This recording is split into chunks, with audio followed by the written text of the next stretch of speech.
कुछ ना कर सके।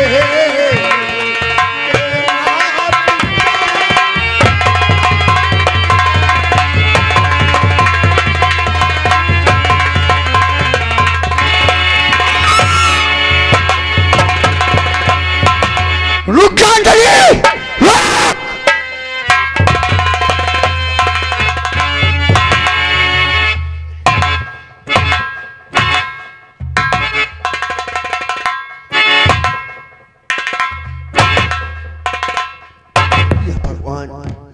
मेरी मीना कहाँ चली गई, कहाँ खो गई मीना?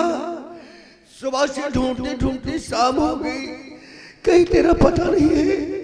नहीं मीना, मुझे छोड़कर मत जाओ, वरना मैं एक जिंदगी जी नहीं पाऊंगा। मीना!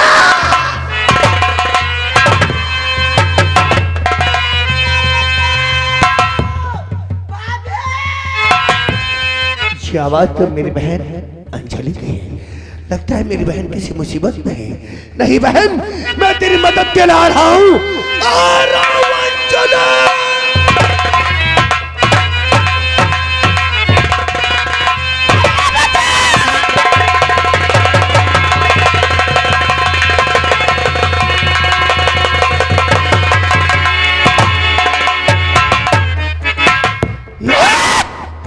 नहीं अंजलि, तुझे मैं हासिल नहीं कर सकता तो किसी की दुल्हनिया भी नहीं बनने दूंगा।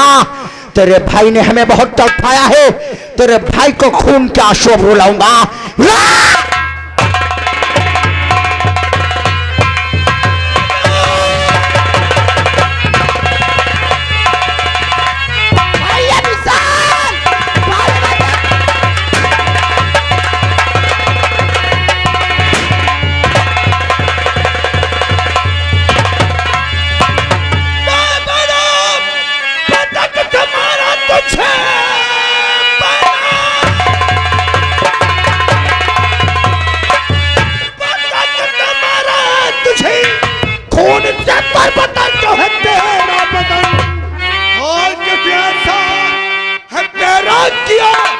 बता दे तुझे है हमारी कसम।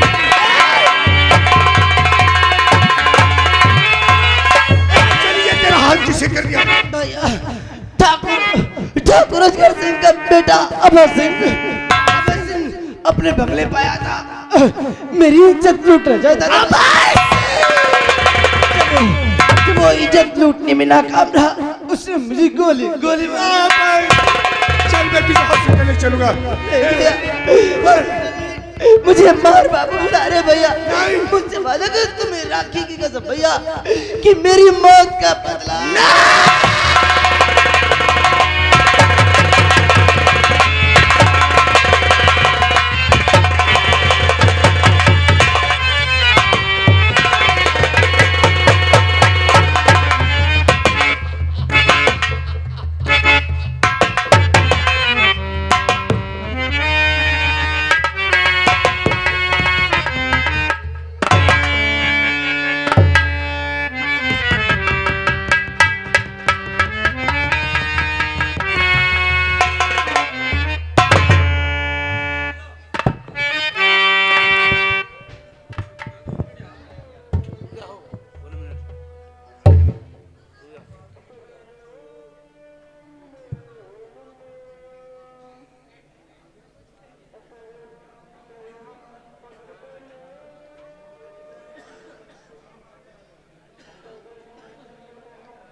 हे प्रभु, कौन से जन्म में मुझसे इतना बड़ा पाप हुआ था जो तूने उस जन्म का बदला इस जन्म में चुका लिया।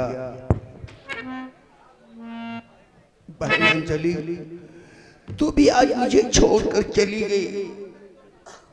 अरे पगली, जाने से पहले सोच लेती, इतनी बड़ी दुनिया में ये अकेला तेरा भाई कैसे रहेगा। आज किसी ने मेरा साथ नहीं दिया, सबने मुझसे अपने दामन को छुड़ा लिया। थोड़ा तो मेरा इंतजार कर लेती, अरे थोड़ा तो मेरा इंतजार कर लेती। क्या मेरा ख्वाब था, क्या मेरा सपना था कि मैं अपनी बहन की सुहाग की डोली अपने कंधों पे उठाकर और तेरी ससुराल को विदा।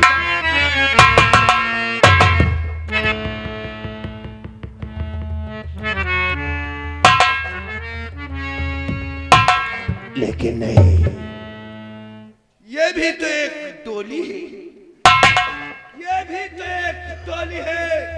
वो बहन की सुहाग की डोली होती तो ये बहन की अर्थी की।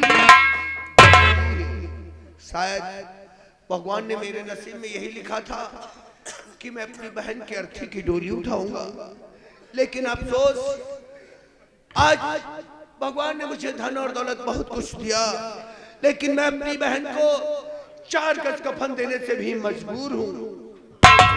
बहन की लाश लेकर मैं अपने बंगले पे जाता हूँ तो मेरी जान का प्यासा अजगर और अभय सिंह जो भेड़िया बनकर मेरी तलाश कर रहा है, दूसरी तरफ उसी का भाई इंस्पेक्टर बलबीर सिंह जो चारों तरफ नफरत का जाल बिछा रखा है। अगर उसके जाल में फंस गया तो मेरी सारी जिंदगी तबाह हो जाएगी। बहन, तेरी कसम भी टूट जाएगी। नहीं नहीं, आज इसी हाल में बगैर कफन के, बगैर सुहाग के जोड़े के तेरी टोली आज तेरे उस पिया के पास ले चलूंगा जहां से कभी तू अपने भाई के पास वापस नहीं। ए बहना, बहना तेरी टोली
सरदार, इसके बाद में कुछ नहीं है।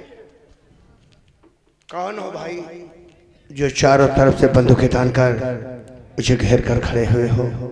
आखिर हमने आपका क्या बिगाड़ा है? आपकी मुझसे क्या दुश्मनी है? क्या तुमने डाकू आजाद सिंह का नाम नहीं सुना? नाम नहीं सुना? जिसके नाम को सुनकर इस चित्तौड़गढ़ का इलाका थर्रा जाता है। डाकू आजाद सिंह। हाँ हाँ, डाकू आजाद सिंह। बड़ा नाम सुना है आपका। आज देख भी लो, कहीं वही डाकुआ का सरदार डाकू आजाद सिंह तो नहीं जो गरीबों का रहबर और बेकसों का मददगार है। हाँ हाँ, वही डाकू आजाद सिंह।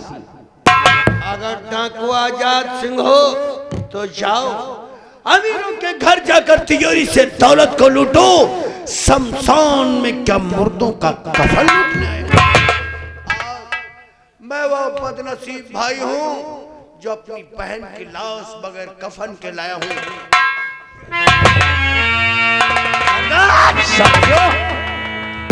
ये अपने आप को बदनसीब और इस लाश को अपनी बहन और इस लाश को बहन बता रहा है। यदि अपने आप को बदनसीब और इस लाश को अपनी बहन बता रहा है तो इसे मालूम करो आखिर इस पे ऐसा कौन सा पहाड़ टूट पड़ा जिससे शमशान में बगैर कफन के लाश को लेकर बदनसीब इंसान आगे बढ़, आज हमारी बातों का सही से जवाब दे। पूछो सरदार क्या तो कैसे आई मुसीबत करो तब पता कैसे आई।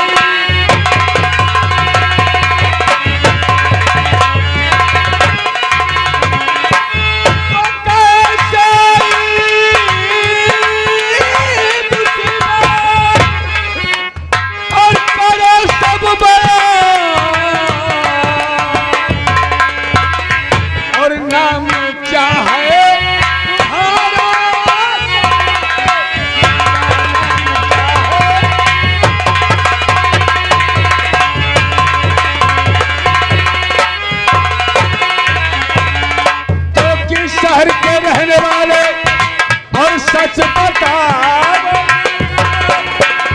और किसने तुमको दम दिया और राज को करिए बड़ा और साफ शब्दों में मुझसे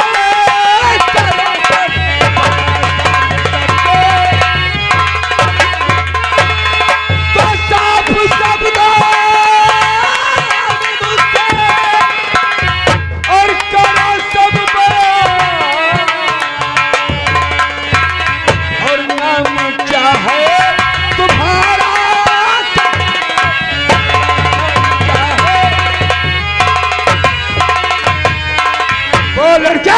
तेरा नाम क्या कहा था तू रहने वाला और क्या करोगे मेरी सुन के तुम उदास।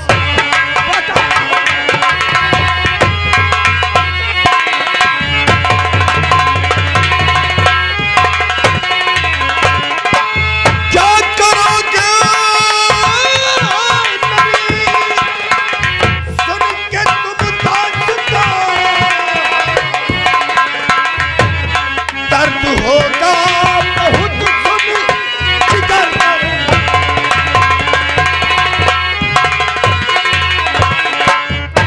दर बदर की ठोकरे खाना हमारा काम है।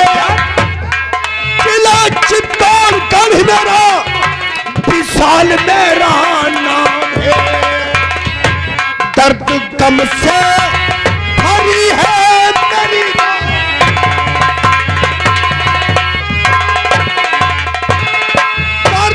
सही भरी है मेरी दास्तां।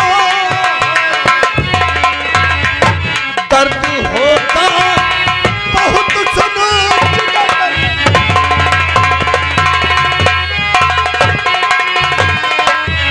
सरदार, मैं यही चित्तौड़गढ़ का रहने वाला, मेरा नाम विशाल श्रीवास्तव है। मैं पेशे से सीबीआई अफसर।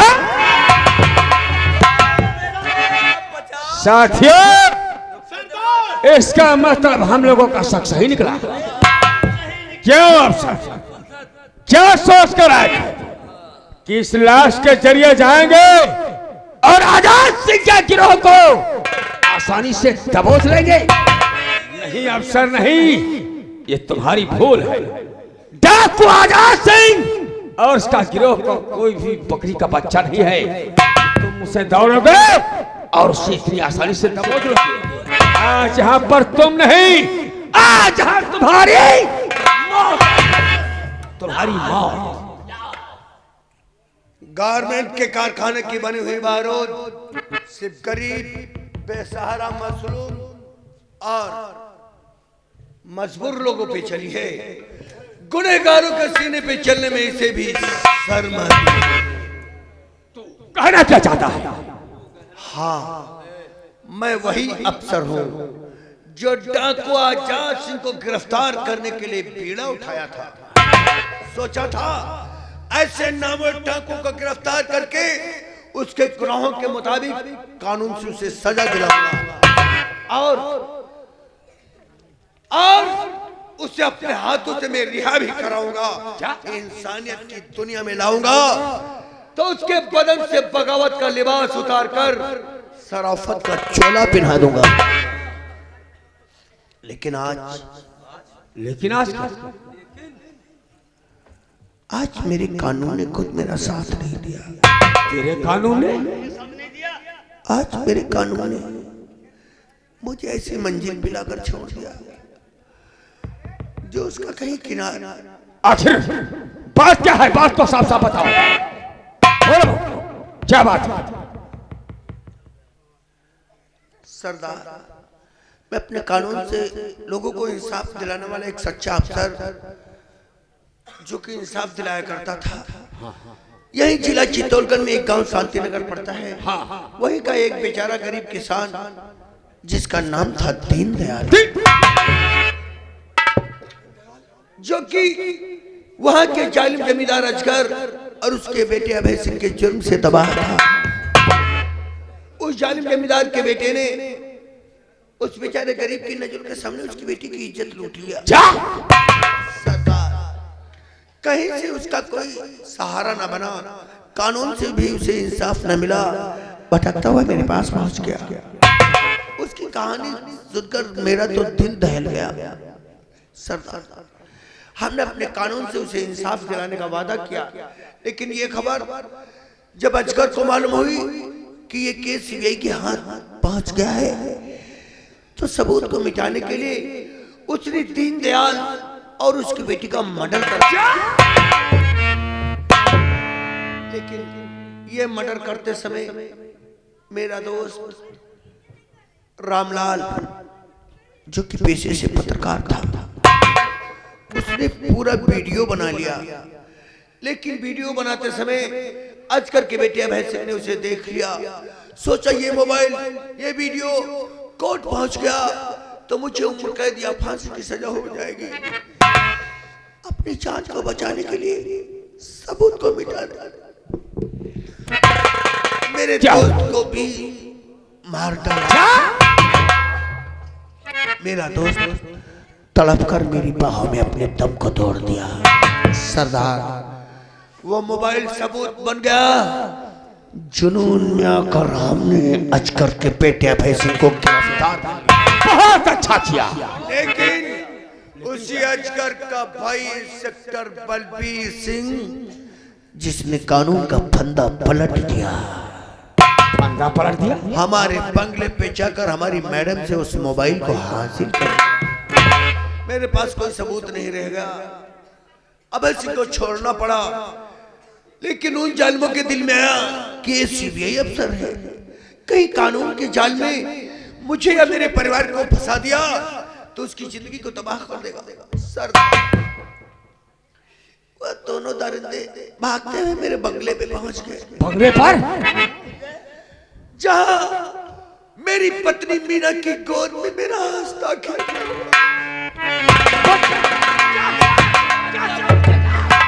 बच्चा, चाचे बच्चे का कत्ल कर दिया। उस मासूम का कत्ल कर दिया। एक चीख मारकर मेरा बेटा भगवान को प्यारा हो गया। बेटे के टुकड़े देकर उसकी माँ बेचारी पागल हो गई। न जाने कहां तक दर बदर गई।